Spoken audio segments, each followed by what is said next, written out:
Hello everyone, আসসালামু আলাইকুম। কেমন আছেন সবাই? আশা করছি ভালো আছেন। আজকে আবার নতুন রেসিপি নিয়ে চলে আসলাম।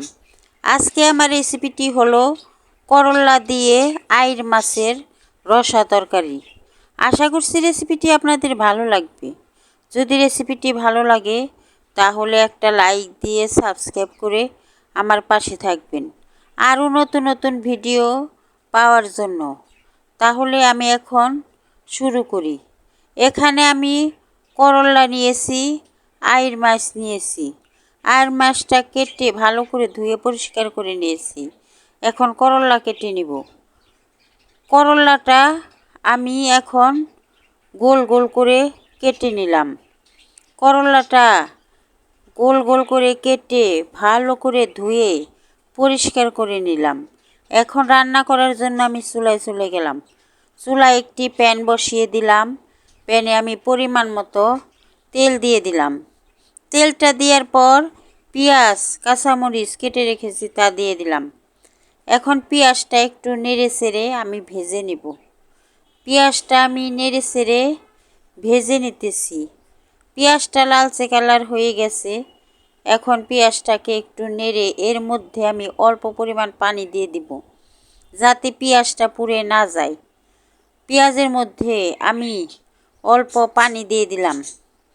এখন এই পানির মধ্যে কি মশলা দেব তাই দেখাবো। স্বাদ মতো লবণ দিলাম, আধা চামচ হলুদের গুঁড়া, আধা চামচ মরিচের গুঁড়া, আধা চামচের একটু বেশি ধনিয়ার গুঁড়া, 1 চামচ আদা রসুন বাটা দিয়ে দিলাম।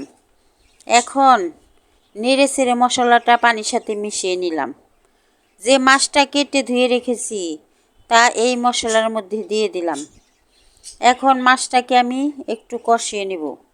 মাছটাকে নেড়ে মাছগুলা আমি উল্টিয়ে দেব, যাতে মশলাগুলা ভালোভাবে মাছের মধ্যে ঢুকতে পারে।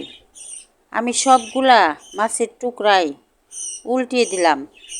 এখন ঢাকনা দিয়ে ঢেকে আমি মাছটাকে ভালোভাবে কষিয়ে নেব। ঢাকনা দিয়ে ঢেকে দিলাম। কিছুক্ষণ পর ঢাকনা উঠিয়ে আমি মাছটাকে একটু নেড়ে এর মধ্যে আমি করলাগুলা দিয়ে দিব। আমি করলাগুলা মাছের সাথে দিয়ে দিলাম। এখন করলা দেওয়ার পর আমি একটু নেড়ে চেড়ে এর মধ্যে পরিমাণ মতো পানি দিয়ে দিব, যাতে ওই পানিতেই আমার তরকারিটা রান্না হয়ে যায়। আমি এখন করলা আর মাছের মধ্যে পরিমাণ মতো পানি দিয়ে দিলাম। এখন এর মধ্যে আমি 1 চামচ ভাজা জিরার গুঁড়া দিয়ে দিলাম। ভাজা জিরার গুঁড়াটা দিতে হবে। ভাজা জিরার গুঁড়া দিলে তিতা ভাবটা কম হবে। এখন একটু নেড়ে চেড়ে আমি এর ঢাকনা দিয়ে ঢেকে দিলাম।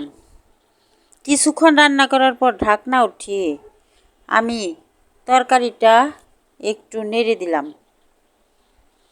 তরকারিটা নেড়ে দেওয়ার পর আমি আবারও ঢাকনা দিয়ে ঢেকে 5-6 মিনিট রান্না করব।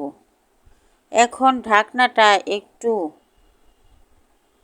ফাঁক করে রাখতে হবে। পুরাভাবে ঢাকা যাবে না। পুরাভাবে ঢাকলে করলার তরকারি একদম তিতা হয়ে যাবে। আমি ঢাকনা দিয়ে ঢেকে কিছুক্ষণ রান্না করার পর আবার ঢাকনা উঠিয়ে একটু নেড়ে দিলাম। এখন আর ঢাকবো না। এখন পানিটা শুকিয়ে গেলে আমি তরকারিটা নামিয়ে নিব। পানিটা শুকিয়ে গেছে। এখন তরকারিটাও আমার হয়ে গেছে। এখন আমি চুলা থেকে নামিয়ে নিলাম। কেমন লাগলো করলা দিয়ে আইর মাছের রসা তরকারি? একবার রান্না করে খেয়ে দেখেন। এইভাবে রান্না করলে করলার তিতা আপনি একটুও পাবেন না। এই তরকারিটা অনেক দারুণ লাগে খেতে। যদি আমার রেসিপিটি আপনাদের ভালো লাগে তাহলে একটা লাইক দিয়ে সাবস্ক্রাইব করে আমার পাশে থাকবেন। ধন্যবাদ সবাইকে।